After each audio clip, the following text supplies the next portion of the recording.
qısa günləri səbr eləyirlər. Qısa müddətdə səbr eləyirlər. Yəni dünyanı gətirir, qısaldır, deyir çox qısa bir müddətdə səbirlidirlər. Bu sözdən nə çıxır? Səbr ağır gəlir axı adama. Qısa müddətdə, yəni hünər deyil, böyük bir hünər eləməyiblər. Çox qısa bir müddəti səbr eləyirlər. Bu əyyamən qəsirə səbrin acılığını çıxardır. Bu tez keçər, bu da keçər. Ondan sonra buyurur ki, əqabəthum rahətən tavilə. Ondan sonra uzun müddətli rahatlıq var. Onsuz da qısa müddətdə səbr eləmək asan idi. Bunu da əlavə eləyəndən sonra bəlada rəqs eləyir bu insanlar. Bəla zamanı ruhları rəqs eləyir, vəcdə gəlir.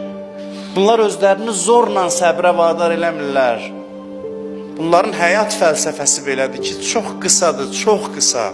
Bunları ancaq vüsal şövqü yaşadır. Qovuşmanın sevinci yaşadır.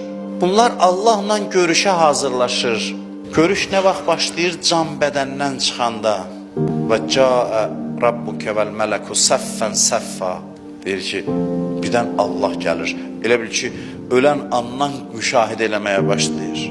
Can çıxandan başlayır, haçan bitir, heç vaxt bitmir. Cənnətin qapısında deyirlər, fədxuluha xalidin. Daxil ol, həmişə qalmaq üçün. Daxil ol, əbədi qalmaq üçün. Bu dünya haqqında danışır, deyir, kullu mən aleyha fan. Hər şeyin axırı var. Hər şey bitir. Hər ləzzət bitir. Ona görə fikir verirsiniz, bütün ləzzətlərimizin içində dünyada bir qəm var. Fikir vermişsiniz? Amma orada o yoxdur. İnsan ən ona istirab verən qəmdən azad olur cənnətdə.